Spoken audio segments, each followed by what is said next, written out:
वजूहत हो सकती हैं। ये किसी एलर्जी की वजह से भी हो सकता है कि आपको एलर्जी हुई जिसकी वजह से आपको छींकें आना शुरू हो गई। छींकें ज़रा ज़ोर से आई तो कोई वेन जो है वो फट जाती है, ब्रेक हो जाती है, तो उसकी वजह से ब्लीडिंग होना शुरू हो जाती है। लेकिन ये भी नक्सीर के जुमले में ही आता है, नक्सीर के अंदर ही आती है ये बात भी। या नाक के अंदर कोई फोड़ा फिंसी वगैरह बन गया, कोई ज़ख्म हो गया, तो उसकी वजह से भी नाक से खून आना शुरू हो जाता है। और बाद लोगों को पता ही नहीं होता, ना उनको कोई नाक के अंदर कोई चीज़ फोड़ा फिंसी होता है, ना उनको कोई एलर्जी होती है।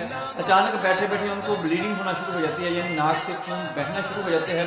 इसको नक्सीर फूटना कहते हैं। ये नक्सीर फूटने की अलामत होती है कि वजह कोई नहीं है, आप बैठे हैं, ठीक हैं बिल्कुल, या चल रहे हैं या कोई काम कर रहे हैं, तो आपके नाक से खून आना शुरू हो गया, यानी आपके नाक के अंदर कोई वेन फटी है या कोई भी मसला बना है जिसकी वजह से खून आना शुरू हो गया। इसके अलावा एक और वजह